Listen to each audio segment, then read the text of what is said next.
Après avoir pris le temps de partager sur l'avenir de la chirurgie, de ses fondamentaux, nous avons souhaité conclure la matinée par des illustrations in vivo, si vous me permettez l'expression, pour mieux comprendre comment ces recommandations, elles prennent et se concrétisent sur le terrain. En plus, le docteur Bontemps a eu l'amabilité de commencer à pointer quelques-uns des établissements qui vont venir témoigner avec nous ce matin pour partager sur des retours d'expérience d'établissements bretons qui sont engagés. Des représentants du CHU de Rennes et de l'hôpital privé Sévigné vont partager avec vous leurs bonnes pratiques, leurs réussites, mais aussi leurs défis qu'ils ont rencontrés, les leçons qu'ils en ont tirées. Donc, je vous invite, je vais inviter le docteur Thierry Dréano et le docteur Thierry Dessieux pour le CHU. Ah, c'est Sévigné en premier. Je vous prie de m'excuser. Alors, excusez-moi, messieurs, je suis navré.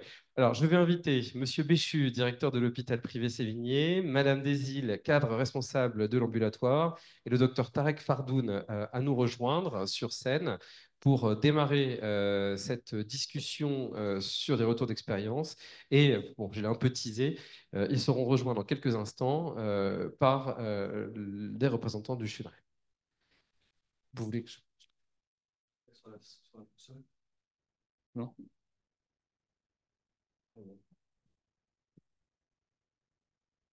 C'est à nous, c'est ça? C'est à Très vous. bien. Merci. Écoutez, bonjour à toutes et à tous. Donc, je suis Yann Béchu, directeur de l'hôpital privé Sévigné, hôpital privé rennais Cesson-Sévigné maintenant. On est sur deux sites, hein, un à Saint-Grégoire et puis un à Cesson-Sévigné. Voilà, donc groupe Vie Auto Santé, un groupe qui comprend 52 établissements en France et plus d'une centaine. Virginie, que je salue, l'a indiqué, on a acquis des groupes au Portugal, en Espagne, en Suisse, hein, CIC en Suisse. Et puis quand on a acheté aussi le Portugal, il y avait des émanations en Tchéquie et en Slovaquie. Je remercie l'agence parce que ça nous donne l'opportunité de plancher, hein. Ah, quand j'y plancher, c'est vous dire que j'ai eu une contrariété en préparant cette intervention avec notamment M. Bontemps, parce que on considérait qu'on était bon, nous, le privé lucratif, sur ces questions-là. Et en fait, on n'est pas à plaindre, hein, je pense. On va vous dire tout à l'heure ce qu'on a mis en place comme organisation. Mais Visushir, on l'utilise quand on fait un projet d'établissement, je suis sincère, hein, et ensuite, on a tendance à l'oublier. Voilà. Et quand M. Montant m'a dit, vos PTG, vous les faites 0% ambulatoire, j'ai pris une claque. Mais bon, voilà. Donc ça sert à ça. Et autant être franc et puis de vous dire qu'il y a des réussites. Incontestablement, nos organisations, elles sont efficaces, mais il y a aussi du boulot, quoi. Même lorsqu'on est à 75% de chirambu. Enfin, 87%, c'est un peu dur quand même. Voilà. Alors, ça marche pas, si. Ah, si, c'est comme ça. Brièvement, comment est-ce qu'on est organisé? Donc 200 lits et places, hein, une clinique à dimension humaine, avec 136 praticiens. Alors c'est quand même une clinique qui effectivement, sur son capacitaire, a mis l'accent sur l'ambulatoire. On verra tout à l'heure, ouais, qu'en fait on a un ambulatoire qui est séparé, donc on n'a pas trois circuits comme des Virginie, mais on en a quand même deux. Et je pense qu'effectivement c'est essentiel que de séparer ce qui est du fast track ou du very short track de l'ambulant, hein. Et on verra un peu ce qu'on y met. J'ai pas présenté nos collègues, on va le dire. Donc Anne-Charlotte Desil, qui est la cadre responsable de la chirurgie ambulatoire à Cesson, et puis le docteur Tarek Fardoun, qui est un neurologue émérite de la clinique, hein, et qui va aussi témoigner sur notamment la RTU de prostate, hein, et pas que, je crois qu'il y a aussi la vessie, un petit peu, surtout la prostate. Voilà, donc un plateau technique classique avec 16 salles, dont 2 salles d'endoscopie. Hélas, les salles d'endoscopie sont dans le bloc du rez-de-chaussée, hein. Néanmoins, il y a une porte étanche, hein. Ça permet de rassurer les orthopédistes qui ont eu du mal à venir, en effet, hein. Et bon, voilà, les circuits sont séparés et ça marche. Maintenant, ils se battent parce que le bloc de la chaussée, il est neuf quasi. Et puis, bon, je vous laisse lire, mais globalement, la tendance, c'est de privilégier effectivement l'ambulatoire et l'hôpital de semaine, parce qu'on s'est rendu compte que finalement, les séjours avec une DMS en chirurgie de 4,5 jours, les séjours de 1 à 2 nuits commençaient à être très majoritaires, quoi, hein. Donc, je crois, on peut dire que cette modalité-là va prospérer, puisqu'on passe de 18 lits là, à 24 dès le mois de mai, hein. Donc, voilà, c'est quelque chose qu'on perçoit comme étant efficace. Voilà, donc il y a tout ce qu'il faut comme sur un plateau technique classique, hein, PUI, stérilisation classique. Et puis un secteur d'urgence on peut en parler peut-être, hein, mais on a quand même du mal à faire passer des patients d'urgence en ambu, mais je sais que on vient de nous démontrer que c'est pas tout à fait un problème. Voilà, quelques chiffres. 26 000 passages aux urgences, 75% de taux de chirurgie ambulatoire. Et puis, 37 000 séjours annuels, dont 21 000 en chirurgie et 21 600. Et vous avez, grosso modo, la répartition par spécialité. En réalité, le plus gros volume, c'est les chimiothérapies, hein. Évidemment, on n'est pas dans la thématique, à 7 600. Mais sinon, après, c'est l'ophtalmo, l'orthopédie, l'ORL et puis l'urologie. À noter que nous sommes autorisés en cancéro uro, ORL et digestif. Donc on a donc médecine, chirurgie, pas d'obstétrique, et puis urgence. Et sur tous les segments chirurgie, on a quasiment toutes les spécialités, y compris la chirurgie réparatrice après cancer du sein, sachant que le cancer du sein, il est fait sur le site de Saint-Grégoire, qui lui est autorisé. Donc, sur ces 20 900, alors en réalité, il y a dedans aussi la médecine ambulatoire. Donc, il faut plutôt retenir 16 000 séjours, 17 000 séjours de chirurgie. Je vous laisse lire les taux de chirurgie ambulatoire. On a mis la gastro, pardon. Là, voilà, une erreur, hein. Euh, mais bon, globalement, on a des taux nous apparaissent relativement élevés, même s'il y a fort à faire. Mais c'est souvent la chirurgie digestive qui apparaît la moins propice à l'embu. Elle est à 58%. Et probablement qu'il faudra qu'on travaille dessus. Monsieur Bontemps l'a dit, c'est surtout l'orthopédie chez nous qui mériterait d'être révisée. On a probablement des pratiques. Je fais un petit focus sur ce qui nous a été relevé, hein, en termes de potentiel. Les PTG, on en fait zéro en ambulatoire. Pourquoi? Parce on s'enorgueillit d'avoir des game ready, hein, vous savez, qu'on appelle ça, des choses qui refroidissent, hein, les genoux. Et ça nécessite une nuit de speed, quoi. Donc il y a forcément un truc à faire. Je fais un petit focus là, mais probablement un petit focus à faire avec les orthopédistes pour peut-être déléguer ça à la ville et donc en sortir en ambu. Voilà. Neurochir à 9%, je pense qu'il y a mieux, mais globalement, sur toutes les spécialités, les taux sont relativement élevé. Voilà, donc Madame Lourd nous demandait d'un petit peu aussi de dresser voilà, comment est-ce qu'on y arrive ou comment on peut faciliter ce virage ambulatoire. Euh, alors au départ, nous, il y a 15 ans, il y avait un réseau, hein, un réseau qui était animé par notamment des anesthésistes et la médecine de ville, l'URPS, hein, pour voilà, mettre toutes les énergies en direction de cet objectif. Donc, il y avait un réseau qui était composé de la famille libérale. Progressivement, ce réseau-là, il est moins pertinent parce que c'est devenu un gold standard, hein, donc ça fonctionne. Et néanmoins, nous, on continue à être en lien avec notamment les SIAD pour Vivalto Dome, qui est une entité Vivalto sous le format PSAD, pour faciliter voilà, le retour à domicile. Euh, donc en fait, et on en parlera peut-être comme difficulté, on priorise l'embut en début de journée. Pas encore sauter le pas d'une unité de chirurgie ambulatoire qui finirait à minuit, par exemple. Vous voyez. On a quand même ces problématiques-là aussi. On l'a pas dit, ça n'a pas été dit ça tout à l'heure, mais l'ordre dans le programme compte aussi. Donc on a sans doute un travail à mener là-dessus. Bon, on l'a dit, les techniques opératoires et d'anesthésie se sont singulièrement, ont permis ce virage-là. J'y reviens pas. Le potentiel ambulatoire, bah, ça tombe bien puisqu'il y avait ce CHIR. Donc on va encore de nouveau le checker. Et puis, on est très, très vigilant sur la satisfaction des patients. Et je confirme ce qui a été dit. Les patients, c'est plus un problème, quoi, hein. Ils considèrent que c'est mieux d'être à la maison, alors qu'il y a encore quelques années, ils considéraient ça comme étant une médecine fast médecine, hein. Ça, c'est clairement terminé.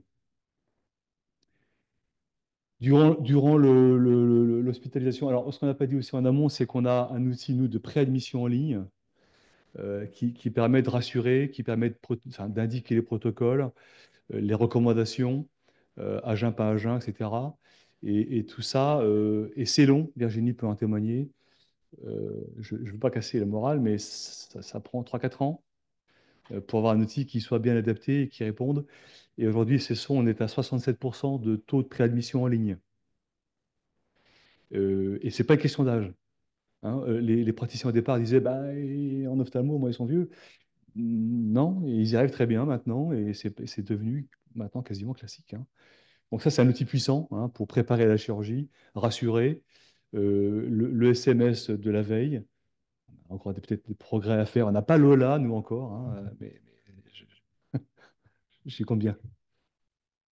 Voilà, et puis en amont, c'est le lien avec les infirmiers libérales, les prescriptions. Je laisserai le docteur le dire, mais tout est voilà, listé pour qu'il n'y ait pas de souci d'ordonnance et il n'y a pas non plus de souci de retard à domicile, hein, l'ambulance, le taxi. Monsieur Bonton l'a dit, on a un taux de réhospitalisation faible. C'est quelque chose qu'on regarde en permanence pour s'assurer qu'il n'y a pas non plus de sujets sur certains actes, hein, qui devraient être mis en hospice complète, hein. Mais en effet, on n'a pas ces problématiques-là.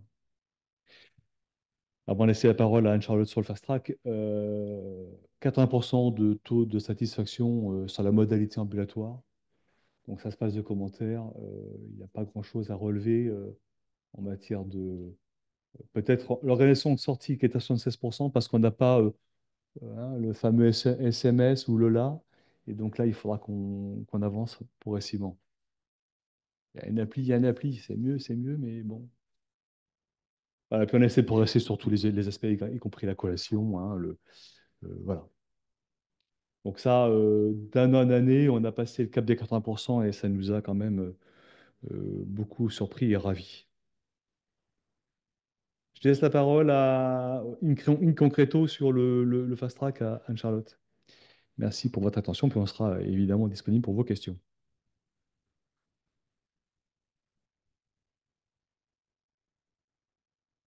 Bonjour, donc Anne-Charlotte Desilles, je suis la responsable de la chirurgie ambulatoire lit et fauteuil à la clinique de Cesson. Donc en fait, il y a 4 ans, pour répondre à une forte demande de la chirurgie ambulatoire, il y a eu le fast track de créer. Donc c'est de la chirurgie ambulatoire fauteuil. On avait 2 priorités, que le parcours soit fluide pour le bien-être du patient et des professionnels de santé, et qu'il y ait une bonne expérience patient grâce à des locaux confortables et sécurisés.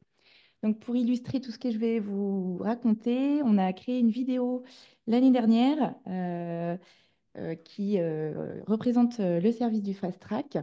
Et puis, on discutera juste après.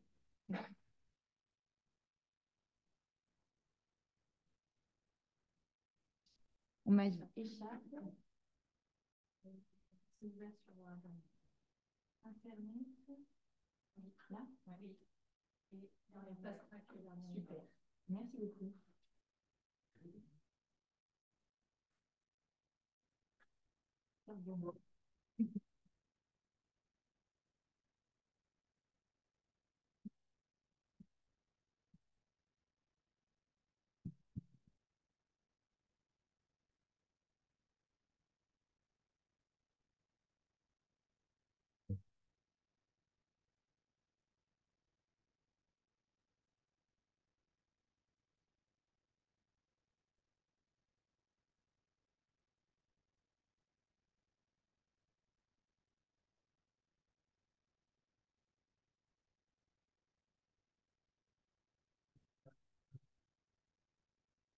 Voilà.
Ok.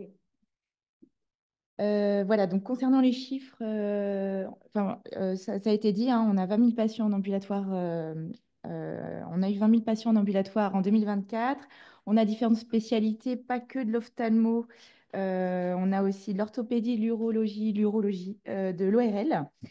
Et en fait, pour vous faire une idée avec ce service, avec nos 19 fauteuils en salon post-op, on a un taux de rotation à 2,5 fauteuils patients par fauteuil par jour en moyenne. Et donc, pour accueillir tous ces patients, le service est ouvert de 6h30 à 21h.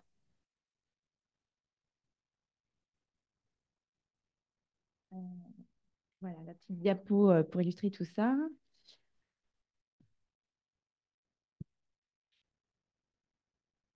Et en effet, sur les 20 000 patients, il y a 12 000 patients de chirurgie ambulatoire qui passent au fast track. Donc, en fait, pour mettre en œuvre nos deux priorités, on a mis en place des actions et des outils sur le terrain, dont optimiser la fluidité au sein du service. Et donc, pour optimiser le flux du patient, on a travaillé d'abord sur l'architecture du service. Donc, on a un service du Fast Track qui est au sein du bloc pour une meilleure coordination entre l'équipe médicale et paramédicale. Ça permet aux chirurgiens de venir voir plus facilement les patients entre chaque bloc. On a des locaux fonctionnels qui permettent le concept de marche en avant. En fait, il n'y a pas de croisement, ça fait une boucle, c'est plus fluide. Et donc, le patient, il n'est jamais seul, il y a toujours un professionnel qui l'attend à chaque étape de son parcours. On a mis en place des outils sur le terrain. On a un logiciel informatique Mediboard avec une interface spéciale en BU qui est propre à l'ambulatoire. Et donc, on peut suivre le patient à chaque étape de son parcours. On a donc une préadmission digitalisée où il y a plus de 60% des patients qui font leur préadmission en ligne via l'application Vous. L'objectif maintenant, c'est que les admissions se fassent de plus en plus en ligne et que ça se mette en place progressivement. Il y a une convocation 48 heures avant par SMS envoyée aux patients avec les consignes préopératoires. Donc ça permet d'échelonner les arrivées des patients pour éviter en fait un effet entonnoir. Les patients arrivent entre 1 heure à 1 heure et demie avant la chirurgie. Le beeper, comme vous avez pu voir dans le diapo, ça peut peut-être vous interroger. Il a été mis en place et c'est un succès même auprès des plus anciens. En fait, ça leur permet de pouvoir patienter là où ils veulent, avec qui ils veulent. Et ils savent que tant que le beeper ne sonne pas, ne vibre pas, il n'est pas attendu. Et donc, il sait qu'il n'est pas oublié. Quand le beeper sonne, là, il sait qu'il est attendu par l'infirmière et il peut commencer à être pris en charge par l'équipe. Donc, il est rassuré. Là aussi, ça permet de fluidifier le parcours et d'éviter un effet entonnoir dans une salle d'attente. En action de terrain, dès le questionnaire d'entrée, l'infirmière questionne sur la sortie, sur son retour à domicile. Elle s'assure que le patient soit bien accompagné pour la nuit. Là aussi, tout est cadré et sécurisé. En fait, le principe, c'est qu'une sortie anticipée, c'est une sortie réussie et on évite un moment de flottement en fait, en post-opératoire. Non, non, il est bien. Ouais. Voilà. Autre chose mis en place dans le service, donc le CLUDI, le comité de lutte contre la douleur et l'inconfort, a travaillé pour que le patient se déplace debout jusqu'au bloc. Et donc là aussi, l'acteur de son parcours chirurgical. Le fait qu'il soit aussi en position demi-assise en post-opératoire lui permet une meilleure récupération. Donc, on a travaillé aussi sur l'amélioration de l'expérience patient. Donc, le CLUDI a travaillé sur le fait que le patient ait une tenue complète, où le patient est habillé maintenant de la tête aux pieds. Donc, ça permet de mettre les patients tous dans le même salon. Ce sont des salons mixtes. Et donc, le patient se sent digne, on respecte sa pudeur. C'est plus confortable pour lui. Grâce au casier sécurisé, comme vous avez pu voir dans la vidéo, le patient met ses affaires dans un, dans un espace sécurisé. Il garde la clé qu'il met dans sa valisette. La valisette, il la garde avec lui tout au long de son parcours. La valisette est très appréciée par le patient.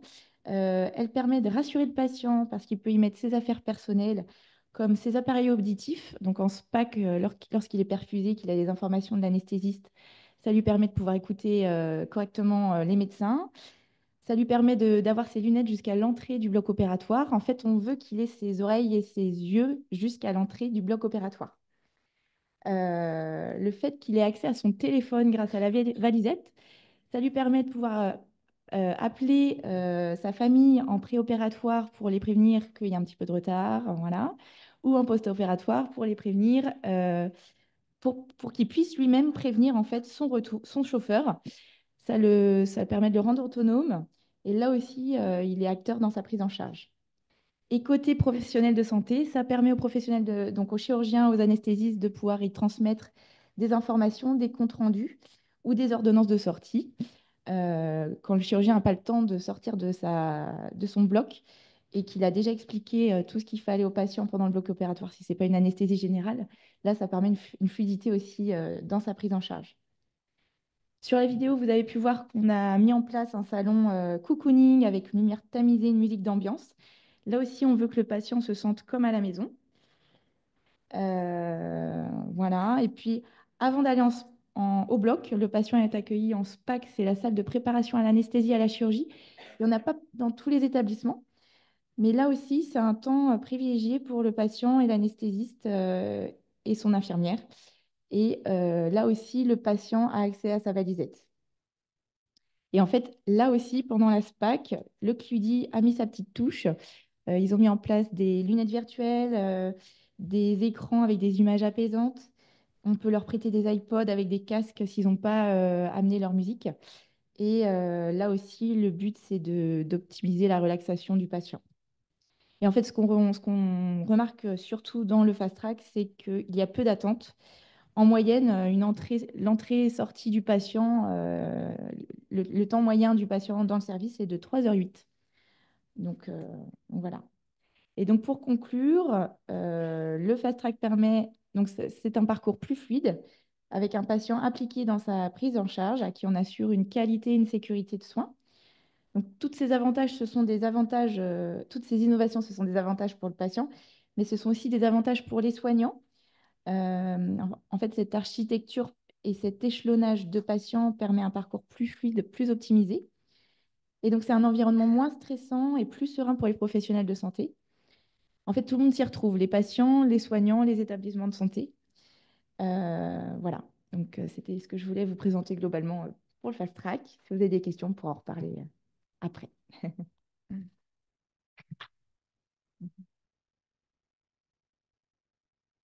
Et donc, je vous représente Dr Fardoun, l'urologie. Merci. Bonjour à tous.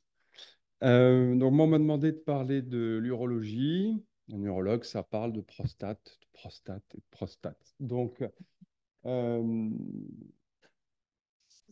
vois pas bien. C'est l'évolution de l'urologie. On voit que on augmente progressivement, pas encore aussi vite qu'on le voudrait.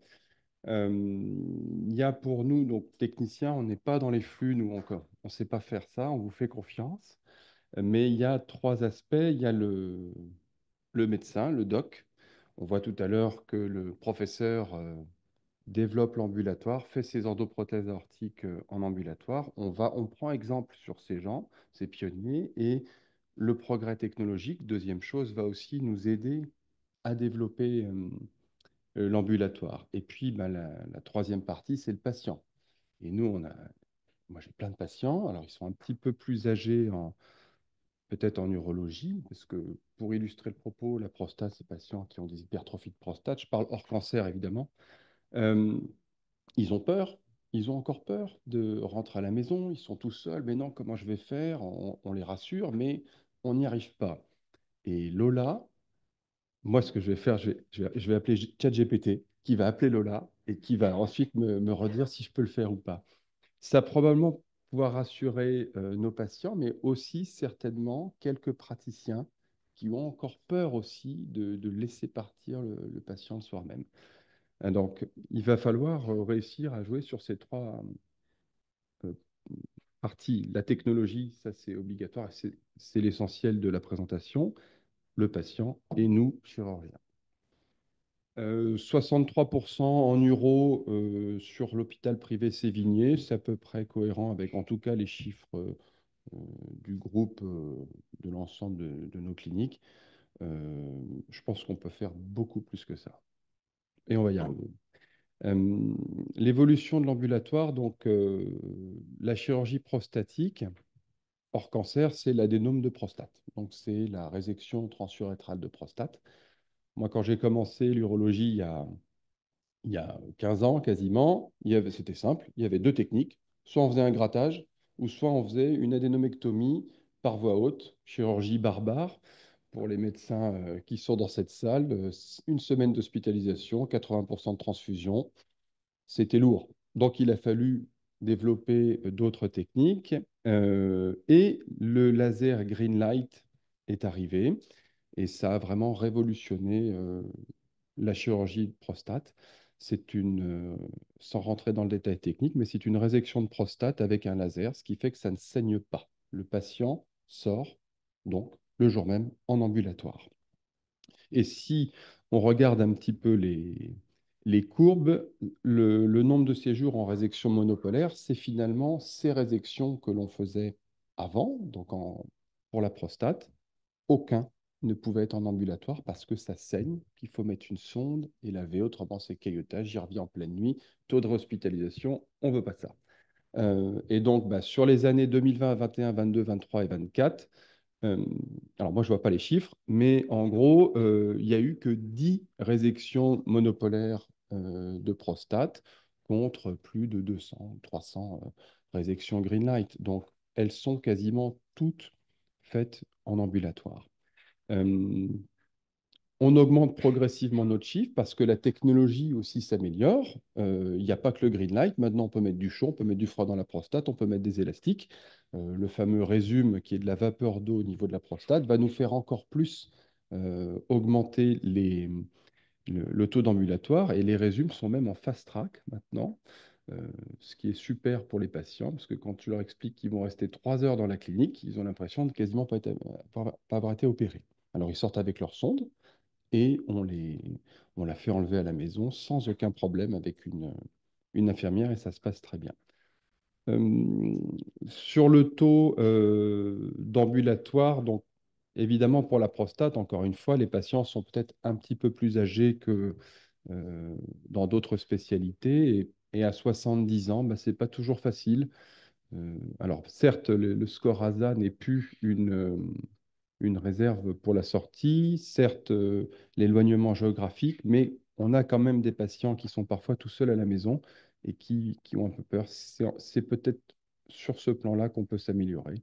Euh, et vraiment, l'outil, n'importe lequel, pour appeler le patient le lendemain et le rassurer, je pense que c'est une bonne chose. Voilà un petit peu pour l'évolution sur la prostate. Je crois que c'est bon. Voilà.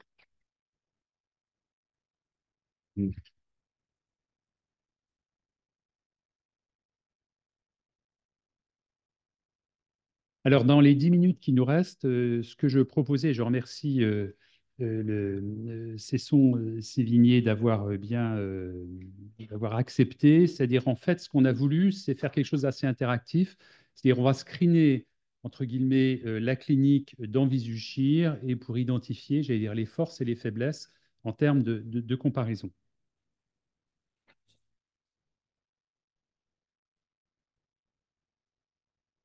Alors, ici, je vais me connecter au premier outil qui est donc Visuchir établissement.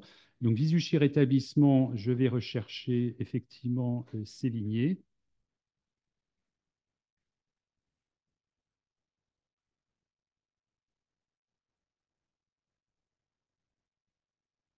Voilà que je sélectionne, j'applique le filtre.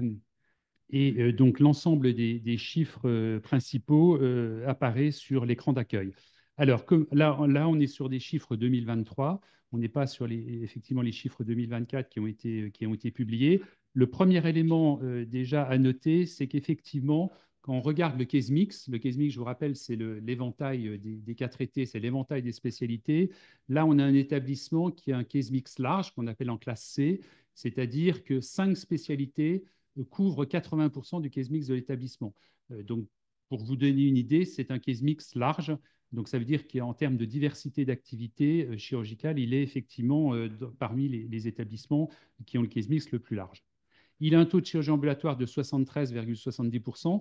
L'indicateur de performance que je vous ai montré tout à l'heure, entre 1 et 100, là, vous voyez qu'il est pratiquement à 60. Il est donc très haut dans l'indicateur de performance. On va le redécliner par la suite. Il a donc un indice global de hospitalisation qui est à 0,76 à 7 jours. Je rappelle que cet indice global de hospitalisation, il prend en compte à la fois les hospitalisations ambulatoires et à la fois les hospitalisations conventionnelles. Donc, on est bien sur un indice global de l'ensemble de la chirurgie, effectivement, de l'hôpital, de la clinique Sévigné. Et on a 0,80, effectivement, aussi à 30 jours. Donc, on est sur des chiffres très bas, c'est-à-dire à case mix et à volume comparable. Sévigné réhospitalise beaucoup moins que la moyenne nationale. Alors ici, vous avez l'ensemble des établissements que je vais un peu zoomer pour qu'on puisse les voir. Donc les établissements rennais. Donc l'établissement Sévigné a 19 000 actes chirurgicaux en 2023 avec un taux de chirurgie ambulatoire qu'on a montré de 73,70%. Vous avez ici à côté Saint-Grégoire qui a 32 000 avec un taux de chirurgie ambulatoire de 67,78%. Et puis ici, vous avez le CHU de Rennes avec les 2 sites, Pontchaillou, et ici, vous avez l'hôpital Sud. C'est les 3 gros établissements de la région, enfin de la Bretagne, pardon, de Rennes, pardon, ouais, je vais y arriver. Vous avez 3 autres établissements, donc la Polyclinique Saint-Laurent qui est en vert très clair, c'est très foncé, c'est-à-dire qu'en fait, il fait beaucoup d'ambulatoires à 82%. Vous avez le CLCC, effectivement, avec 1800 et qui fait 65% d'ambulatoire. Et puis, vous avez la clinique mutualiste qui fait 12 000 séjours de chirurgie avec 66% d'ambulatoire. Donc là, il y a 3 établissements qui ont des gros volumes d'ambulatoire et 3 autres établissements qui ont des gros volumes, pardon, dont une partie importante en ambulatoire plus sévère, plus effectivement d'ambulatoire. Et vous avez la dernière information qui, effectivement, sur cet écran d'accueil, potentiellement, effectivement, la clinique va pouvoir basculer 2630 séjours en ambulatoire. Il en fait aujourd'hui 14 044 en ambulatoire. Et vous avez une zone grise, c'est là où il n'y a pas de référentiel. Alors peut-être qu'à l'avenir, dès lors qu'il y aura une extension des techniques et des progrès techniques, cette partie grise va pouvoir devenir de l'ambulatoire, mais aujourd'hui, l'ambulatoire par rapport effectivement à Sévigné est de 2630. Alors, on va essayer d'aller un petit peu plus loin par rapport à ces premiers chiffres. Le premier chiffre, donc le taux d'ambulatoire, on compare le taux d'ambulatoire à chaque fois dans Visuchir avec 4 comparaisons. Vous avez ici la comparaison avec tous les établissements publics et privés France entière. Ici, vous avez la comparaison avec tous les établissements publics et privés de la région Bretagne. Ici, comme c'est une clinique privée, il se compare avec l'ensemble des cliniques privées de la région de France entière, pardon. Et ici, on compare les établissements qui ont le même case mix, c'est-à-dire effectivement, on a du public et du privé. Ce qui est intéressant, c'est qu'effectivement, le taux de chirurgie ambulatoire, à chaque fois, il est supérieur à la médiane nationale, vous voyez, qui est représentée par une courbe. Alors, ce qui est intéressant dans ces comparaisons, le plus souvent, c'est les comparaisons régionales et les comparaisons par case mix. Régionales, pourquoi? Parce qu'effectivement, les partenaires, les concurrents, ça permet les comparaisons avec les partenaires concurrents de la région. Et puis le case mix, parce que ça permet effectivement de comparer des choses beaucoup plus comparables qu'au niveau France entière ou au niveau des cliniques privées, où vous avez effectivement des case mix qui peuvent être très étroits, des case mix larges, etc. Alors, ce qui est intéressant, je ne vais pas tout développer, mais ce qui est intéressant, c'est l'évolution des 4 dernières années. Donc ici, Sévigné est la courbe bleue. Donc, vous voyez le taux d'ambulatoire finalement augmenté et entre 2022 et 2023 diminue, alors qu'effectivement, vous avez ici les autres courbes. En vert, vous avez la courbe nationale, la médiane nationale. En brun, vous avez les cliniques privées. En rouge, vous avez le case mix, pardon, et vous avez la catégorie juridique, c'est-à-dire les cliniques privées, qui sont en jaune. Alors, ce qui est intéressant dans l'évolution, au-delà du taux, c'est de constater qu'entre 2022 et 2023, il y a effectivement une diminution, alors qu'en fait, quand on regarde dans les autres catégories d'établissements ou les autres établissements, vous voyez qu'il y a une augmentation. Ici, par exemple, le case mix, il continue d'augmenter, la médiane des nationales continue d'augmenter, et puis les cliniques privées continuent d'augmenter. Donc là, effectivement, ce qui est intéressant, ça permet d'identifier qu'est-ce qui s'est passé entre 2022 et 2023 qui explique finalement cette diminution du taux de chirurgie ambulatoire. On va essayer effectivement d'aller plus loin pour pouvoir explorer ces différents éléments. Le deuxième indicateur qui est disponible, dont je vous ai parlé, c'est l'indicateur de performance de chirurgie ambulatoire. Donc, vous voyez, par rapport au cas de comparaison, là, il est effectivement très élevé. Et il fait partie, effectivement, des établissements qui sont les plus performants, puisque vous voyez, en France, il est 26e comparé à 900 établissements. Si on regarde au niveau de la région, il est le 3e établissement le plus performant de la région, après Saint-Grégoire, qui est premier, et la clinique Océane, qui est effectivement le 2e. Et si on compare par rapport effectivement au case mix, donc là, on est l'ensemble des établissements publics et privés nationaux qui ont le même case mix, il est effectivement 11e par rapport effectivement à l'ensemble des établissements, il y en a 227. Donc, vous voyez que c'est un établissement qui est très performant en ambulatoire. Mais par contre, ce qui est intéressant toujours, c'est de voir l'évolution. Et quand on regarde cet indicateur de performance, on s'aperçoit qu'effectivement, il a diminué effectivement depuis 2021, alors qu'il est toujours très supérieur aux autres médianes, mais il y a une diminution depuis effectivement 2021. Et quand on regarde l'indice d'organisation, c'est pareil. Vous voyez qu'il a diminué entre 2021 et 2023. Donc ça permet aussi de voir au niveau de l'établissement, peut-être de rechercher les causes. Est-ce qu'il y a eu un chirurgien qui est parti? Est-ce qu'il y a eu effectivement une organisation qui a été changée, etc. Ça permet d'identifier finalement les causes de cette évolution plutôt défavorable, alors que c'est un établissement effectivement très performant. Quand on regarde les réhospitalisations, on voit les réhospitalisations à 7 jours. Donc, on l'a montré par ailleurs. Donc, vous voyez, il est ici le point bleu. Donc, vous voyez que l'hôpital privé Sévigné, il est dans les 25% d'établissements qui réhospitalisent le moins France entière à 7 jours. Et vous avez exactement la même chose au niveau des réhospitalisations à 30 jours. Vous avez ici la clinique qui est ici, vous voyez aussi en bleu, il est aussi dans les 25% d'établissements qui hospitalisent le moins dans les 30 jours. Donc, c'est un établissement, globalement, avant de venir sur le potentiel, c'est un établissement, globalement, qui est très performant en ambulatoire. Il est effectivement dans les plus hauts en ce qui concerne la région et le case mix. Mais par contre, on voit que depuis 2 ans, entre 2021 et 2023, il y avait effectivement une diminution de cette performance, alors qu'il est toujours très performant dans les réhospitalisations à 7 jours et à 30 jours. Alors, quand on regarde un petit peu son potentiel ambulatoire, puisque c'est un petit peu l'objectif, ici, votre potentiel ambulatoire, je le rappelle, il y a 2630 actes qui sont faits aujourd'hui en hospitalisation complète et qui pourraient potentiellement être faits en ambulatoire. Et quand vous regardez les gros volumes de potentiel, on voit que vous avez beaucoup d'orthopédie, puisqu'ici, c'est le membre inférieur, ici, c'est le tronc et ici, c'est le membre supérieur. Donc, vous voyez, rien que sur l'orthopédie, vous avez les plus gros volumes qui sont potentiellement transférables en ambulatoire. Et quand on regarde sur l'orthopédie, donc là, vous avez l'ensemble de la déclinaison. Donc, vous voyez, il y a la pathologie du genou, il y a la pathologie du rachis, il y a la pathologie hanche et bassin. Ces trois pathologies-là représentent, j'allais dire, pratiquement les 2 tiers de l'ensemble du potentiel. Et si on essaye d'aller un petit peu plus loin par rapport effectivement au genou, on va reprendre la prothèse totale de genou. Donc, vous voyez ici le NFK 008, c'est le remplacement de l'articulation du genou par une prothèse tricompartimentaire pour une déformation supérieure à 10 degrés dans le plan frontal. Il y en a potentiellement 179 qui pourraient être basculés en ambulatoire, puisque aujourd'hui, comme ça a été dit, on a sur un taux d'ambulatoire de 0%. Alors, quand on regarde les 20% d'établissements les plus performants en ambulatoire sur cet acte-là, la moyenne est à 64%. C'est-à-dire les 20% les plus performants en France ont une moyenne d'ambulatoire sur cet acte-là de 64%. Alors, c'est intéressant parce que finalement, est-ce que les patients de Sévigné sont différents? Est-ce qu'ils sont plus lourds? Est-ce qu'ils ont plus de comorbidités? Est-ce que effectivement, ce qui peut expliquer effectivement ce non-développement de l'ambulatoire sur les prothèses totales de genoux?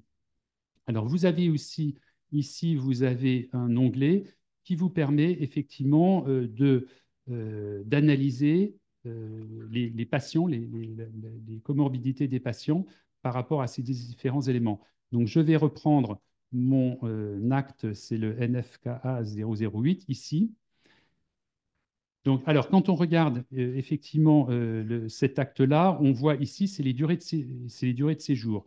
Donc, en fait, quand on regarde, il reste 2 jours, 3 jours ici, à peu près, et pratiquement 4 jours. C'est-à-dire, en fait, il est hospitalisé de 2 à 4 jours, 3-4 jours, j'allais dire. Et quand on regarde par rapport aux patients qui sont pris en charge pour ces prothèses, on voit qu'en fait, à 80%, il n'y a pas de comorbidité. C'est-à-dire, c'est les patients qui restent 4 jours et à 80% n'ont pas de comorbidité.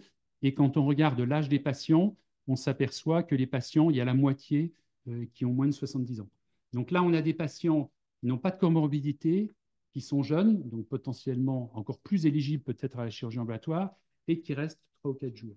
Alors effectivement, la réflexion, on pourrait dire, là, il n'y a pas finalement de freins médicaux par rapport au développement de l'ambulatoire. Alors, vous avez un deuxième outil qui vous permet d'identifier les établissements qui sont effectivement les plus performants sur cet acte en ambulatoire. Ça vous permet effectivement de les identifier et puis peut-être d'échanger avec eux comment effectivement le chirurgien orthopédiste, le spécialiste de la prothèse totale de genou, va pouvoir échanger avec un collègue, avec effectivement un confrère qui va lui permettre de dire bah, moi, je suis organisé comme ça, je prends en place aujourd'hui mes prothèses totales de genou en ambulatoire. Alors, comment on le fait? Donc, on passe sur l'onglet orthopédie, on va retrouver effectivement les prothèses totales de genou, et je reprends donc mon acte ici, et vous avez ici un onglet benchmark qui vous permet d'identifier les établissements qui font effectivement le plus. Alors, je vais l'agrandir pour que vous le voyez. Donc ici, vous avez l'ensemble des établissements français qui sont classés selon leur volume total de pose de prothèse totale de genou pour les déformations supérieures à 10 degrés. Donc à gauche, vous avez ceux qui en font très peu, et à droite, vous avez ceux qui en font beaucoup, et c'est coupé en 10 déciles, donc en 10% supplémentaire. Là, on peut effectivement positionner Sévigné.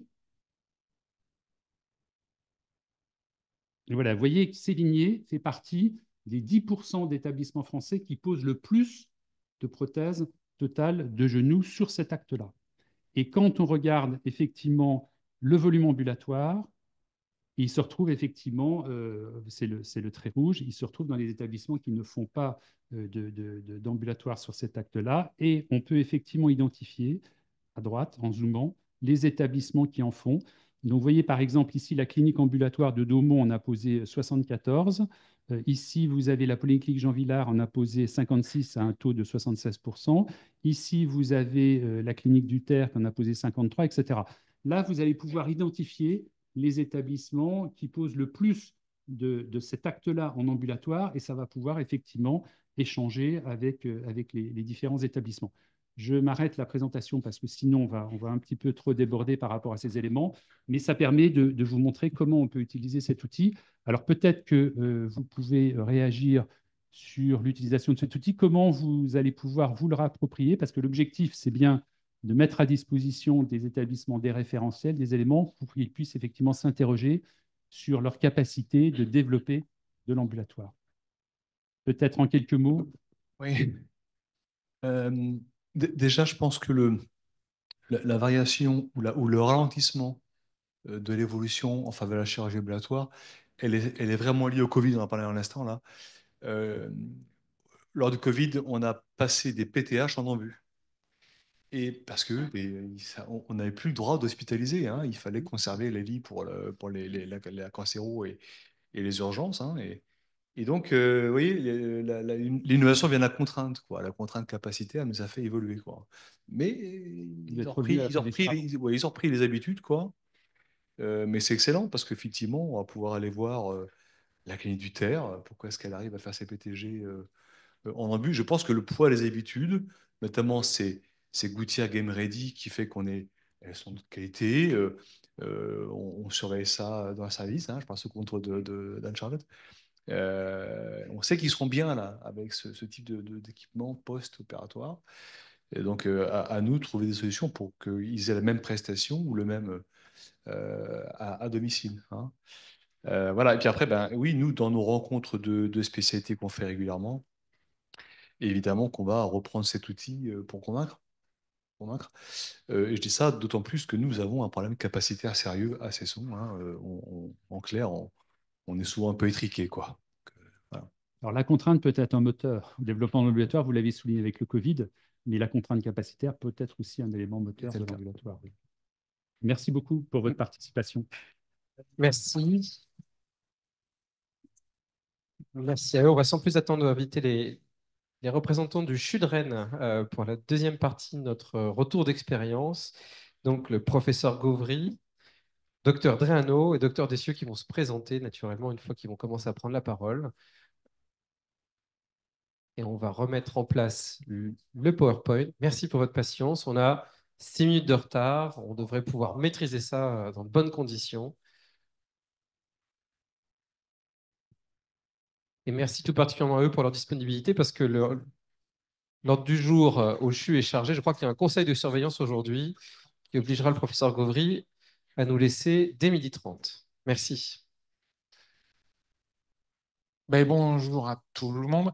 Alors, moi, je suis président de la commission médicale d'établissement du CHU de Rennes. Et en même temps, j'ai une double casquette parce que je fais aussi de la neuroradiologie interventionnelle.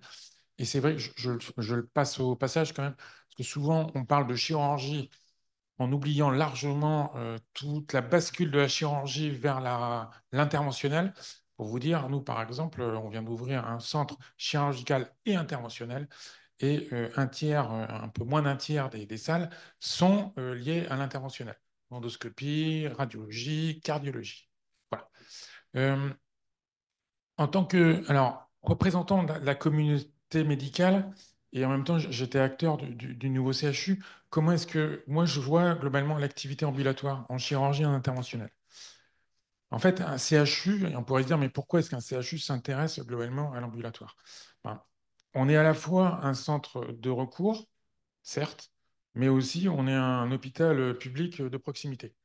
À ce titre-là, on se doit... Lors de réunions organisées tout seul.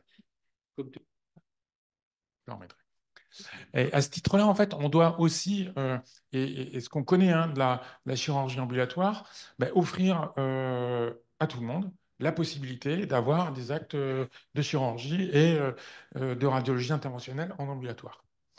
On a aussi un enjeu majeur de formation, puisque on se doit de former tous les professionnels, y compris aux actes les plus simples, hein, que ce soit, enfin, je ne suis pas ophtalmo, mais une cataracte en ambulatoire, certains actes chirurgicaux en ambulatoire, qui historiquement d'ailleurs ont été extrêmement développés, mais on se doit aussi de l'offrir et de l'apprendre à tous les professionnels. Donc ça, c'est quand même une première vision. Et alors, j'y tiens aussi beaucoup, hein, parce que nous, la reconstruction du CHU a été basée aussi sur l'expérience patient. Et donc, de toute façon, de façon sociétale, un patient, même, alors il y a des sujets effectivement, de diminuer l'angoisse d'un patient qui vient effectivement sur un acte qui est plus court. Mais globalement, on voit bien que la demande, elle est quand même à ce qu'on séjourne le moins possible dans des établissements de soins. Et donc, à ce titre-là, on se doit aussi d'offrir et de développer de l'ambulatoire. Alors, l'autre point qui est aussi très intéressant, c'est comment est-ce que l'ambulatoire peut être une activité de recours, d'excellence et d'innovation. Et c'est là aussi, c'est le deuxième volet. Globalement, je ne vous invente rien, hein, les CHU, mais parce que c'est leur mission, hein, c'est pas qu'on est meilleur que les autres, c'est notre mission, c'est aussi globalement d'avoir la vision et de développer la chirurgie ou la médecine de demain. Les carticelles, voilà, qui se développent actuellement, elles sont effectivement à la base testées et évaluées dans les CHU. Ce que j'y vois, moi, pour faire quand même, et ce qu'on croit initialement, c'est que pour faire de l'ambulatoire, effectivement, on peut avoir besoin de moyens très simples, mais on peut aussi avoir besoin de technologies extrêmement performantes.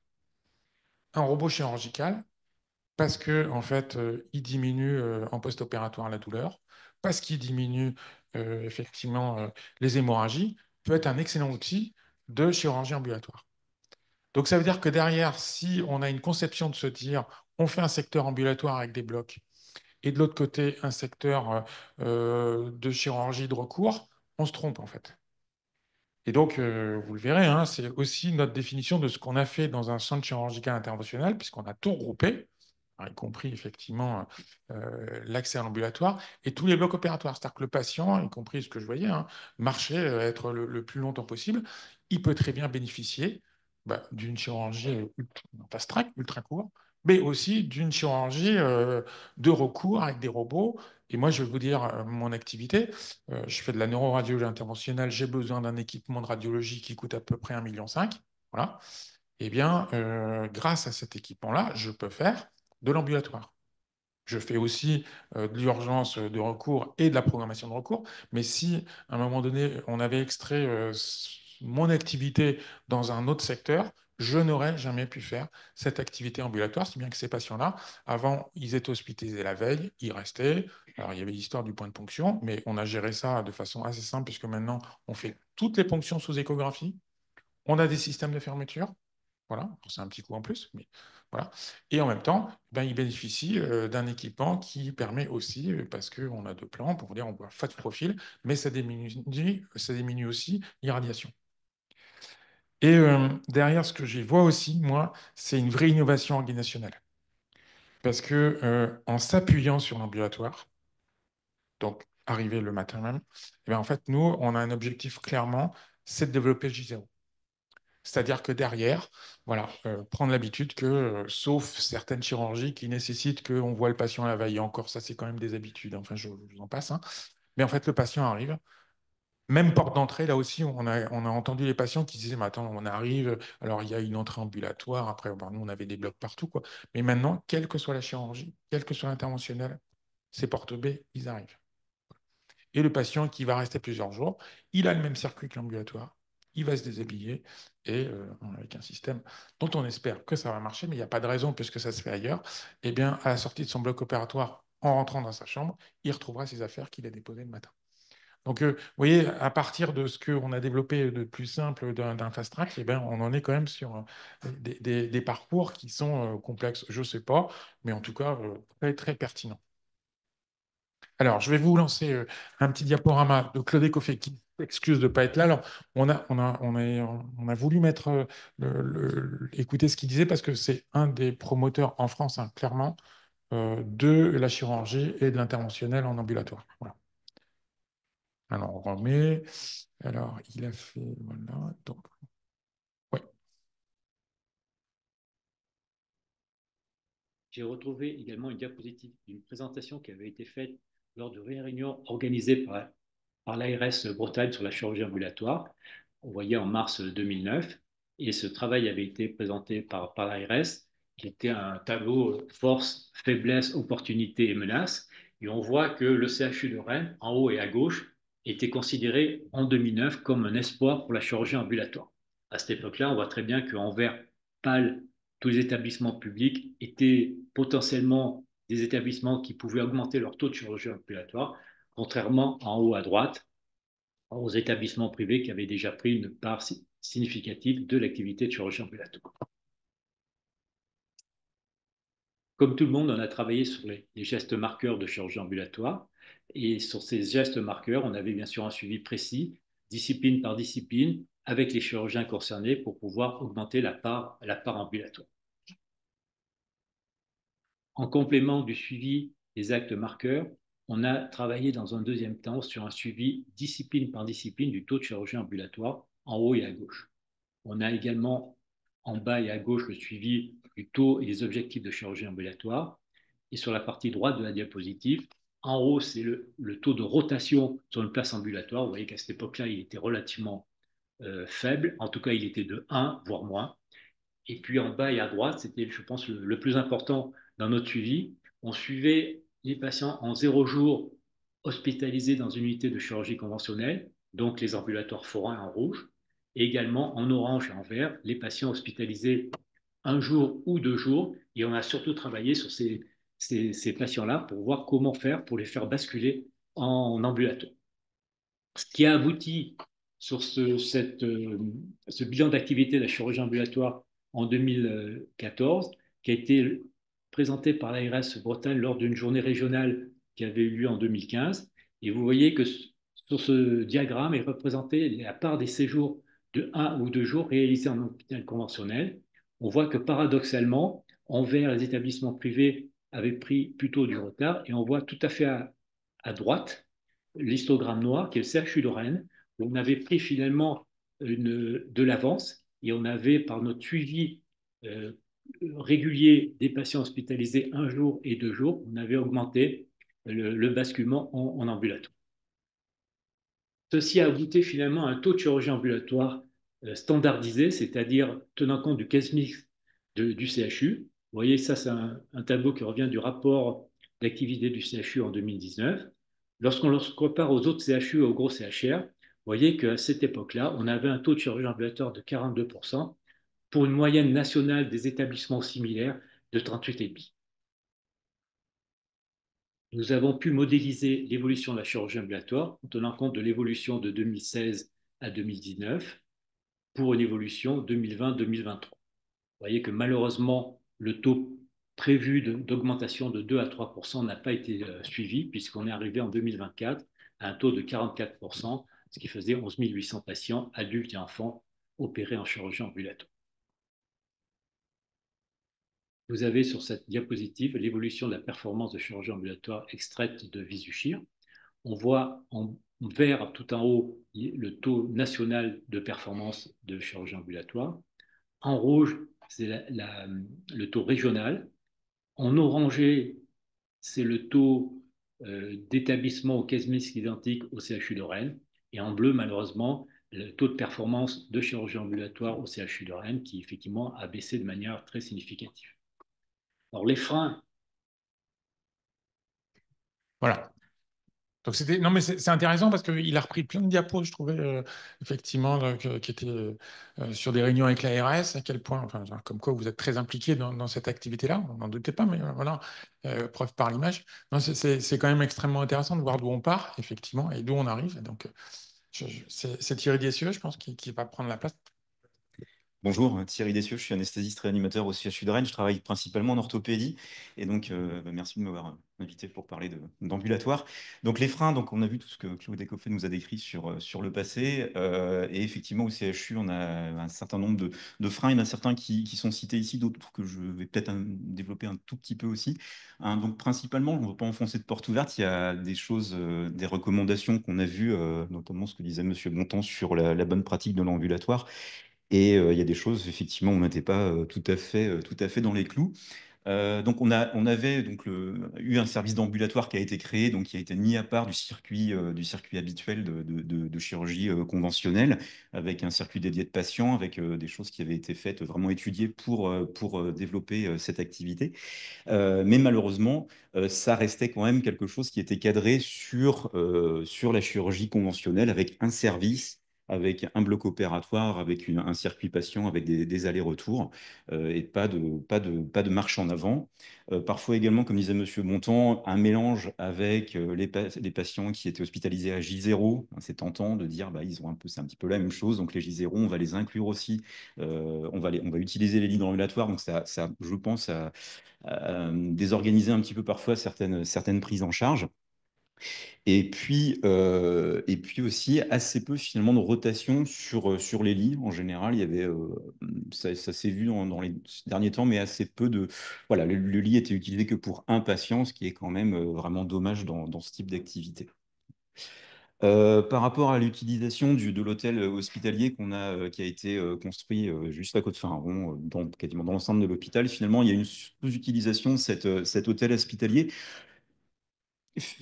Le frein en fait de la distance, on l'a vu, est plus vraiment là. Donc le fait de l'utiliser de plus, ça va pas être la panacée, mais ça pourrait améliorer un petit peu les choses.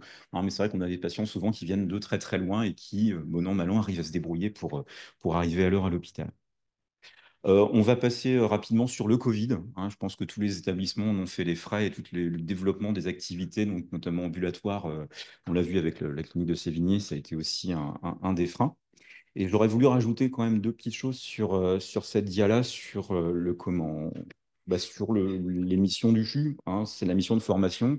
La formation, c'est pas quelque chose enfin, quand on a un chirurgien ou un anesthésiste qui est vraiment très très performant, qui travaille depuis très longtemps, eh bien, forcément, le circuit va être plus fluide que avec un praticien jeune ou avec un praticien expérimenté qui doit montrer aux jeunes son métier. Donc ça, forcément, ça ralentit les choses. Et puis un tout petit aparté aussi sur les comorbidités des patients, parce que quand on regarde un petit peu les comorbidités des patients du CHU, on a quand même des patients qui sont à la fois donc au niveau des comorbidités vraiment médicales, mais aussi parfois au niveau, comme on est un centre un petit peu de retour sur les patients au niveau social qui ne sont pas tout à fait intégrés, les SDF et tout, bah oui, mais ceux-là, il faut quand même les intégrer dans le circuit.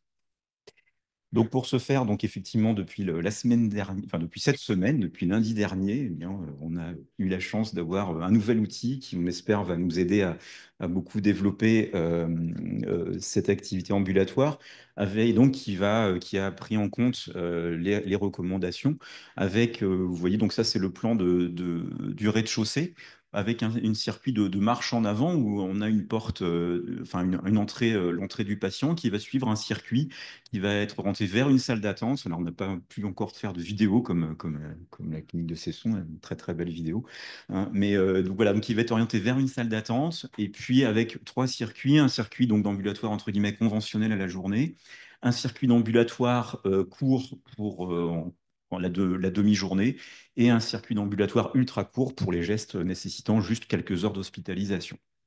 Et donc, après cette prise en charge chirurgicale, le patient sera orienté vers soit ce qui peut se rapprocher d'une chambre, ou alors de cocon, donc une petite illustration en bas, où le patient va pouvoir attendre que le chirurgien passe le voir avec une interface justement entre la rue en blanc et puis le chirurgien en bleu qui ne sera pas obligé de se déshabiller, de se remettre en blanc pour aller voir son patient, ce qui était le cas précédemment.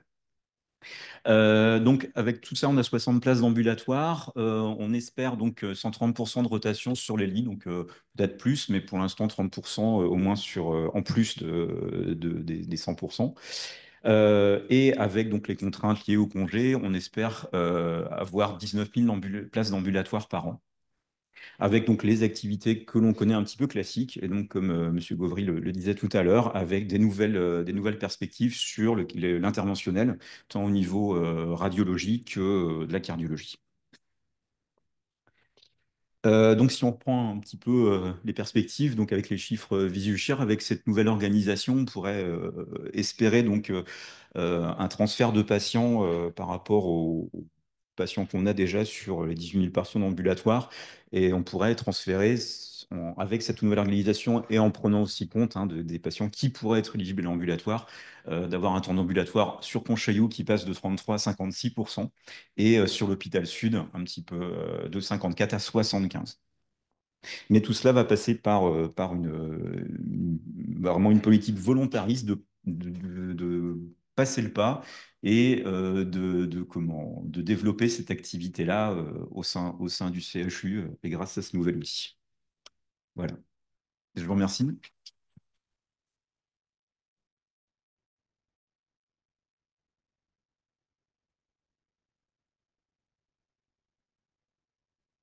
Parfait. Pour compléter donc la présentation VisuShare, on a souhaité faire quelque chose de petit peu complémentaire à ce qui a été montré auparavant. Donc, on va se focaliser sur, d'une part, la chirurgie orthopédique et la chirurgie viscérale, et d'autre part, sur les urgences et la chirurgie prothétique. Ça permet effectivement d'avoir des éléments complémentaires par rapport à ce qui était montré jusqu'à présent. Alors, si je reprends donc VisuShare établissement, donc je vais prendre Pontchaillou.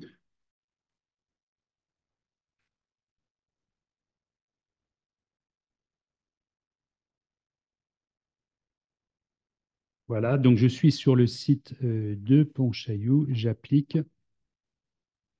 Et donc, on va regarder le potentiel de développement en se focalisant sur les gros volumes potentiellement transférables en ambulatoire. Donc là, on voit qu'on a une grosse partie effectivement d'urinaire, d'urologie et puis du gynéco-obs.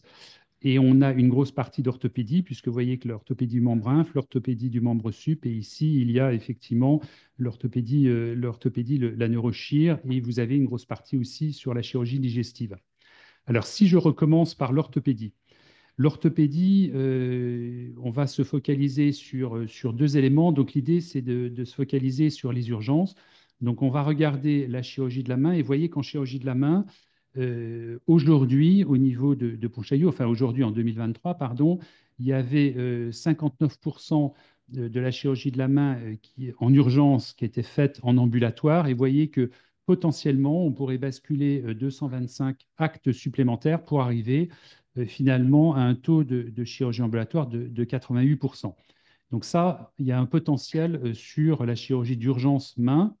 Et il y a aussi un potentiel sur la traumatologie des membres, puisque vous voyez que sur la traumatologie des membres, il y a 35% aujourd'hui qui est fait en ambulatoire et potentiellement on pourrait arriver à 55%.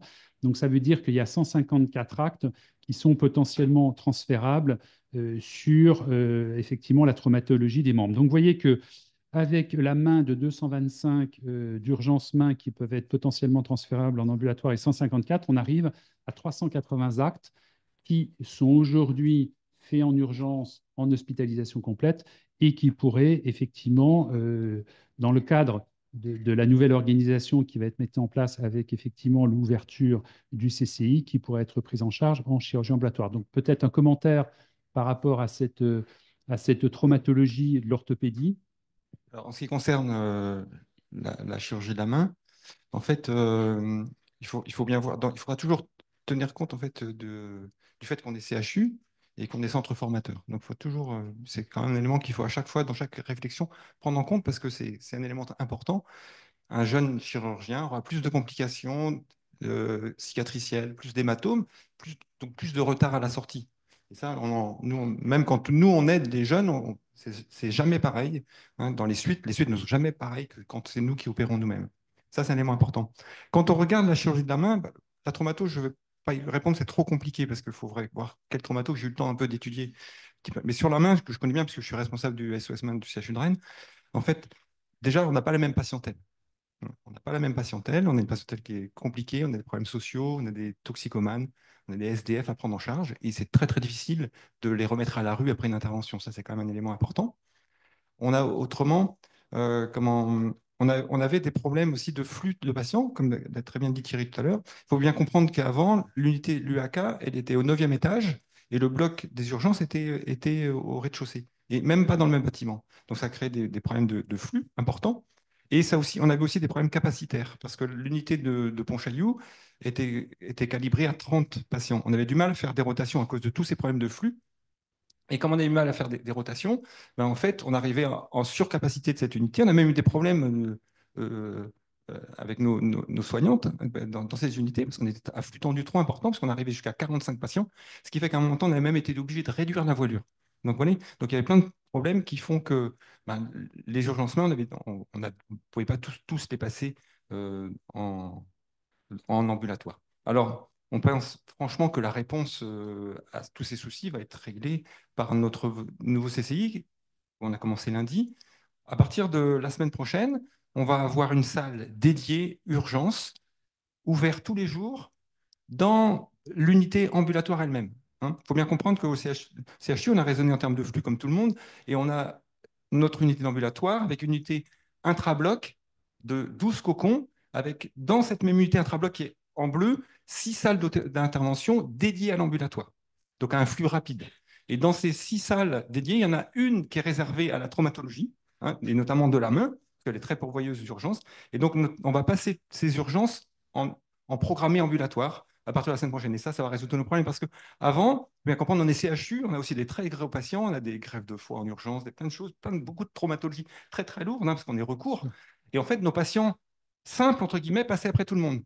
Et donc, en fait, on se retrouvait à les opérer tard dans la journée. Et puis, comme les opéraient tard, on ne pouvait pas les faire sortir.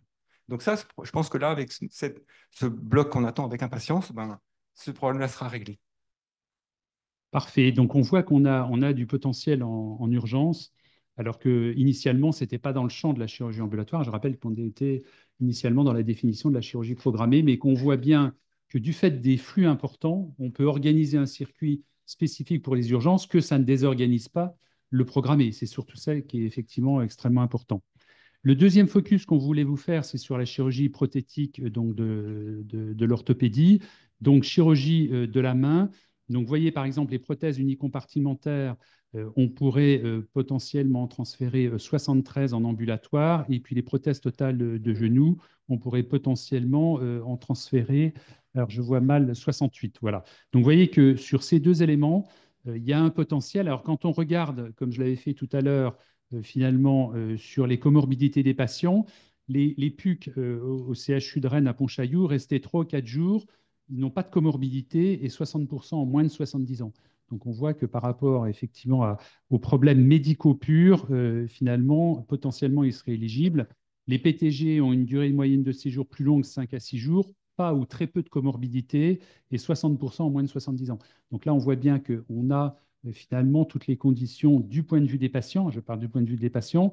Là, il y aurait effectivement l'organisation qui va permettre effectivement cette prise en charge et qui potentiellement peut vous faire basculer les prothèses de genoux en ambulatoire. Alors, en ce qui concerne les prothèses totales blanches, on était précurseurs. Ça fait des années que maintenant qu'on fait les prothèses totales blanches en ambulatoire. Alors, il faut quand même bien comprendre, on a toujours ce problème de formation. C'est-à-dire qu'un jeune chirurgien, un jeune chef de clinique, il va opérer une prothèse totale blanche, ce qui lui importe, elle, c'est qu'elle soit bien posée, qu'elle ne se luxe pas, qu'elle ne s'infecte pas. Le fait que le patient sorte le jour même, pour lui, ce n'est pas son souci. Donc, on a quand même toujours ce... Voilà. Il faut aussi, pour pouvoir faire de la prothèse totale de hanche en ambulatoire, avoir des patients qui ont des prothèses totales de hanche simples. Prothèses simples, concentriques, pas des prothèses compliquées. Donc, il faut avoir une patientèle qui est presque une patientèle plutôt de clinique. Je discutais avec mes collègues récemment, ils disaient oui, nous on voudrait bien en faire, mais nos prothèses sont un peu compliquées, ce n'est pas des prothèses standards, en dehors même du problème de comorbidité sur l'aspect technique lui-même. Voilà. Donc ensuite, il faut pour tous ces projets, il faut trouver des équipes, avoir des relais. Ça ne doit pas être des chirurgies individuelles. En fait, il faut créer des groupes, des équipes qui vont mener le projet. Parce que si c'est basé sur un individu, vous le disiez tout à l'heure, quand cet individu part ou diminue son activité, votre activité baisse elle aussi.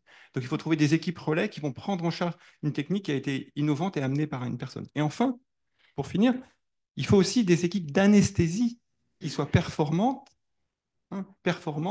que l'on connaisse. Et vous savez, vous n'êtes pas sans savoir qu'au CHU, on a des problèmes d'anesthésistes. Et en fait, pour pouvoir bâtir des projets à long terme, notamment développer l'ambulatoire, il faut que nous, l'anesthésie soit parfaitement fiable et stable. Et ça, pour nous, c'est un élément d'interrogation. Et juste alors, je remonte pour vous dire que globalement, nous, dans les services de médecine, par jour, on a 100 lits qui sont occupés par des patients qui n'ont plus aucun problème médical. Voilà. On a juste un problème de sortie et d'avenir. Alors, ouais, je continue pour la PUC, si vous voulez, ou la PTG, je peux aller sur les deux. En fait, là aussi, il faut avoir des équipes qui vont prendre ça en compte. Ça fait des années, des mois. Il y a déjà eu un essai sur les PUC qui n'a pas été concluant, donc on a arrêté. Probablement qu'avec notre nouvel outil, puisqu'on a créé un restaurant, on a une grande salle de kinésithérapie adossée à l'ambulatoire qui est dans l'ambulatoire elle-même pour pouvoir faire. On pense, ça fait partie de nos projets, on pense qu'on va améliorer cela.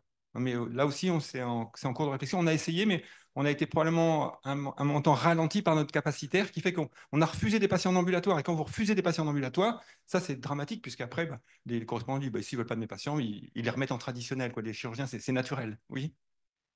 Alors, ce qui est important par rapport à vos réflexions en termes de trouver des solutions du fait de votre spécificité CHU, je rappelle que l'outil Visushir Spécialité, qui est un outil effectivement qui permet d'identifier j'allais dire les centres de référence par rapport à ce type de pathologie, vous avez la capacité ici de choisir, c'est-à-dire je ne veux voir que les CHU. Donc là, vous avez la capacité, par rapport à ces éléments, d'identifier effectivement, si je vais regarder, moi, par rapport aux prothèses de genoux, si je regarde par rapport au PTG, donc vous voyez qu'ici, vous avez identifié les CHU qui font de la prothèse totale de genou en ambulatoire, et vous avez Pellegrin qui en a posé 91 et qui a effectivement un taux de chirurgie ambulatoire de 40%. Donc ça va aussi vous aider par rapport à identifier j'allais dire, des correspondants dans les CHU qui ont mis en place, du fait des contraintes que vous évoquez, qui sont des contraintes organisationnelles, des contraintes psychosociales, etc., des patients, vous avez aussi la capacité, au travers de l'outil Visushir versus pour ce Visushir spécialité, d'identifier les CHU qui ont déjà fait effectivement cette démarche. Alors, si je reviens, et pour terminer, dans les 10 minutes qui nous restent, par rapport à l'exploration du viscéral et du digestif, qui est souvent une spécialité importante dans les CHU. Donc là, on retrouve aussi les urgences viscérales digestives. Et si je vais un petit peu plus loin et que je regarde effectivement par rapport aux appendicectomies, donc vous voyez qu'en appendicectomie, vous êtes aujourd'hui à 3,65% d'ambulatoire, et potentiellement, si vous rejoignez les 20% d'établissements qui sont les plus performants sur cet acte, vous pourriez arriver jusqu'à 60% et basculer 124 appendicectomies, donc qui fait de la pathologie d'urgence, qui aujourd'hui, on peut reprogrammer cette urgence. Alors, nous, il faut bien comprendre que depuis quelques mois, même quelques années, on travaille au CCI. On travaille sur le CCI. Il faut bien intégrer que ce bâtiment de chirurgie d'un interventionnel, il a été construit autour de l'ambulatoire. On est parti de l'ambulatoire et à partir de là, on a construit tout autour pour être le plus efficient possible et augmenter notre ambulatoire, parce qu'on sait que c'est un enjeu pour tout le monde et même pour nous, parce que on considère, nous, CHU, que l'ambulatoire, c'est l'excellence. Alors, pour ce faire, on a un GT d'ambulatoire, un groupe de travail, et on se réunit quasiment une fois par semaine depuis 2 ans, dans lequel Thierry Dessieux est le représentant anesthésique, moi je suis le représentant ambulatoire, qu'on a des référents ambulatoires dans chaque secteur, toujours un duo, comme vous l'avez dit tout à l'heure, un duo qui va être anesthésique et chirurgical, qu'on les rencontre de façon le plus régulière possible pour essayer d'améliorer Et suite à la réunion, je pense que je vais reprendre mon bâton de pèlerin et on va refaire le tour des unités. Mais il faut bien comprendre que depuis 1 an, nous, on était plutôt en phase de construction plutôt que de développement. Il fallait asseoir, préparer ce bâtiment, s'asseoir. Et puis ensuite, maintenant, avec ce nouveau bâtiment qu'il faut venir visiter, qui est magnifique, on va avoir plein de projets et on vous fera visiter si vous voulez avec plaisir. On aura avec grand plaisir. Plein de projets. Voilà. Alors peut-être pour compléter et pour finaliser cette présentation, vous aviez évoqué qu'un CHU, c'est un centre de recours, mais c'est aussi un centre de proximité. Il y a aussi une réponse effectivement à avoir par rapport à cette proximité. Et donc, si on reste sur la chirurgie effectivement viscérale, on voit que sur la chirurgie, effectivement, je reprends l'exemple de la cure unilatérale d'une hernie de laine avec pose de prothèse paraboringuinale, où vous avez effectivement là aussi un potentiel, puisque potentiellement, vous pourriez passer de 29% à 80%. Donc là, on est de la chirurgie classique. Et si je prends un autre exemple qui correspond effectivement aux vésicules biliaires, si je reprends les cholécystectomies isolées, où vous êtes aujourd'hui à 19%, et potentiellement, vous pourriez en basculer 122 pour arriver à 59% d'ambulatoire. Donc, on voit bien que finalement, dans ce potentiel qui est évoqué, il y a à la fois du potentiel d'urgence, il y a à la fois du potentiel sur de la chirurgie lourde, prothétique, comme on l'a évoqué, et il y a aussi effectivement du potentiel sur la chirurgie classique ambulatoire telle qu'elle a été faite jusqu'à présent. Oui, mais je reste confiant parce que, en fait, sur cette réunion, je vois qu'en priori, on ne s'est pas trompé puisqu'on a raisonné en termes de flux très rapide, long. Plus long. On a raisonné en termes de cocon, de chambre d'hospitalisation. En fait, je pense que Madame de la Nappe, je crois que la représentante de la Nappe qui a dit, je pense qu'on est dans les clous, donc il n'y a pas de raison que ça ne marche pas. En tout cas, vous avez créé toutes les conditions pour. Est-ce qu'il reste 5 minutes? Est-ce qu'il y a des questions qui vont être posées dans la salle à nos intervenants? Là-bas, au bout, il y a une question.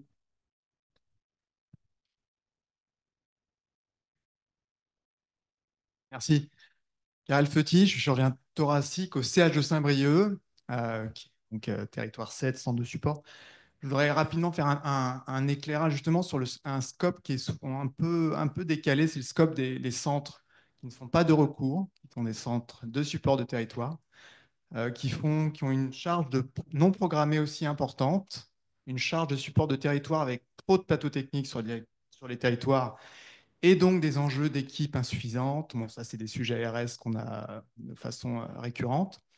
Et nous, ça pose pas mal de problèmes, en fait. Et donc là, on a eu un témoignage d'une structure privée qui gaze, hein, il n'y a aucun souci. La situation du CHU de recours, pour lequel on a des similarités en termes de réponse de proximité, on a évidemment moins de recours. Alors moi, je vais vous donner mon exemple. Il y a plusieurs choses sur lesquelles je voudrais insister. Le plafond de verre, moi, de mon angle, qui fait beaucoup de RAC, on a des séjours standardisés à Gien sur de la résection majeure. On est centre référent en France en thoracique. On a beaucoup de mal alors, d'une part, la RAC, je pense que c'est sous les radars dans ces sujets ambulatoires. Et c'est un des éléments du plafond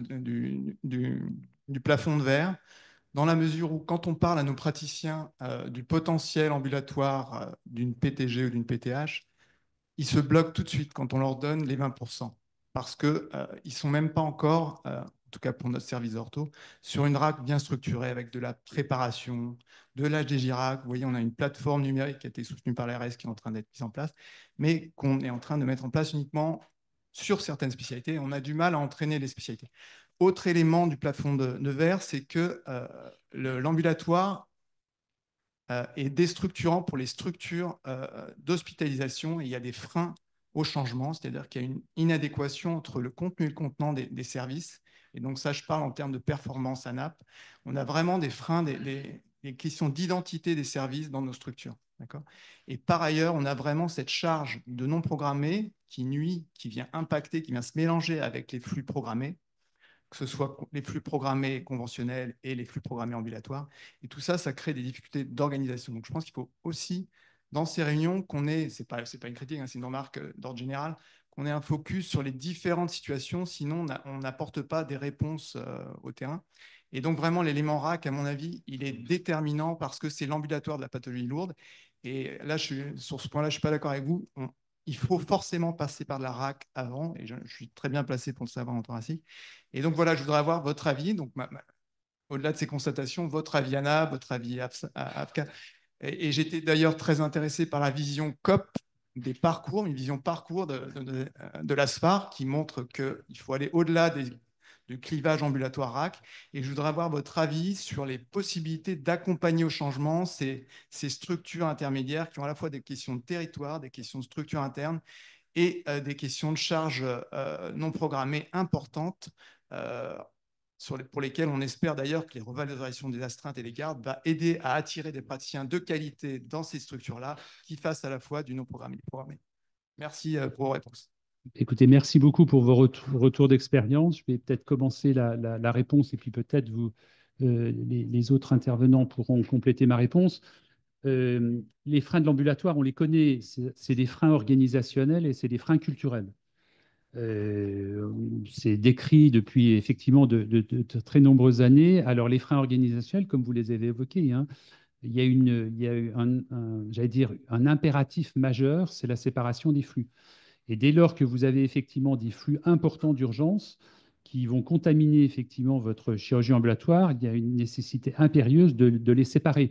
À la différence de ce qu'on a évoqué à l'instant, où là on a de l'urgence, mais qui n'est pas de l'urgence polypathologique, on est bien d'accord, enfin polytraumatologique, on a bien de l'urgence qui peut être reprogrammée dans un flux de chirurgie ambulatoire. On est bien d'accord, ce n'est pas les urgences polytraumatisées qui, eux, effectivement, ne peuvent pas bénéficier de la chirurgie ambulatoire.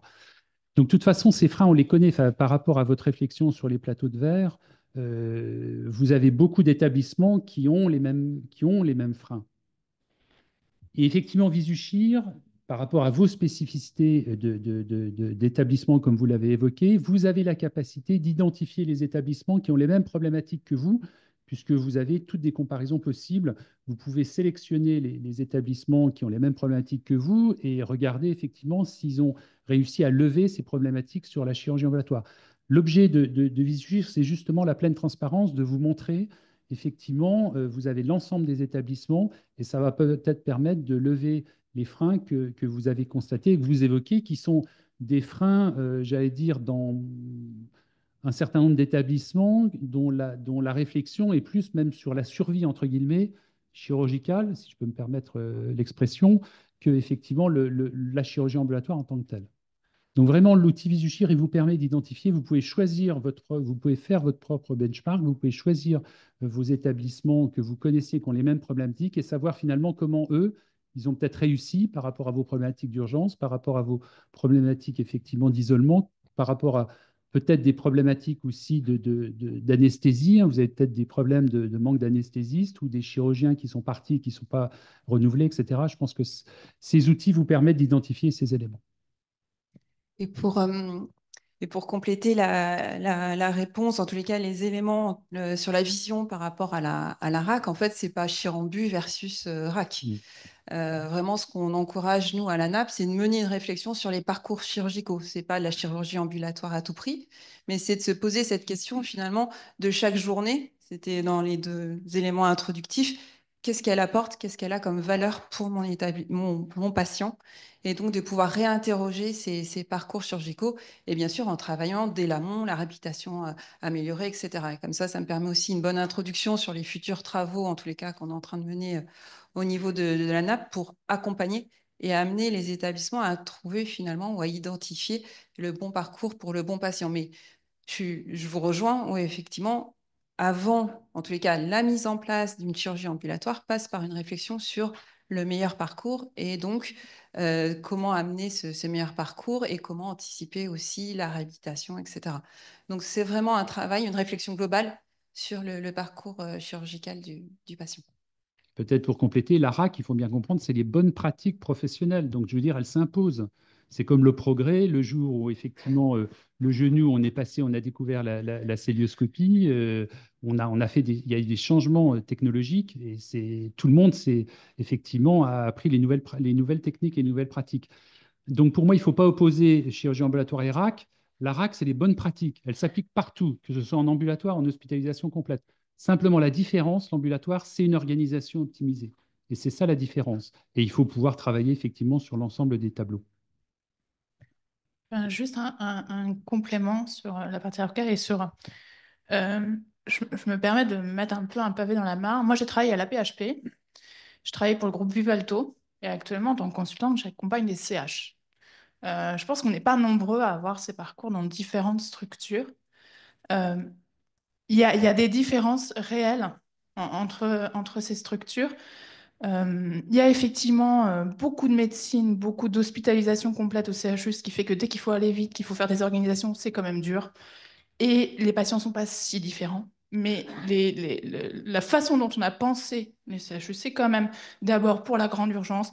Moi, j'ai été directrice des blocs de Bicêtre, on était de grande garde de neuro, on faisait de la greffe hépatique pédiatrique. Et bien oui, quand il y a une greffe qui tombe, on annule tout et on fait sauter tout le monde. Et dans ces conditions-là, on n'était pas capable, sans un UCA à part, de faire correctement d'autres parcours. C'est des questions organisationnelles.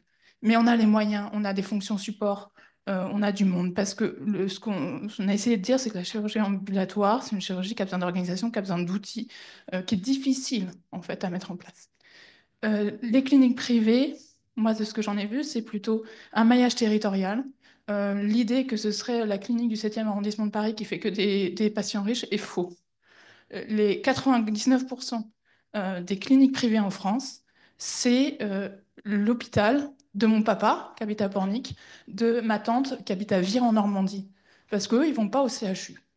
Et par contre, ils ont une organisation, parce qu'ils se sont structurés en groupe, où quelque part, ils se répartissent les activités, ce qui permet d'avoir quand même un volume suffisant par activité, ce qui permet de mettre en place des organisations qui correspondent.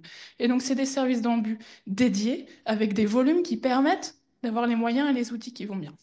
Là, aujourd'hui, j'accompagne des CH.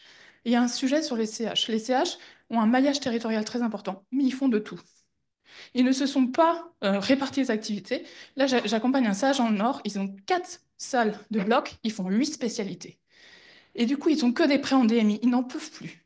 Ils ne savent plus gérer. La PUI, ils font des chimios. Il y a 30 jours dans l'année, j'ai calculé, où ils ouvrent l'URC pour un patient de chimio. Et en fait, ils sont obligés, et c'est très compliqué de faire de la chimio, de faire du DMI, ce sont des activités très, très différentes, et avec des équipes microscopiques, parce que c'est tout petit, un CH en fait. Et donc, on ne peut pas investir dans les outils technologiques, on ne peut pas investir dans une super unité dédiée parce qu'on n'a pas le volume, mais on a les mêmes exigences que les autres.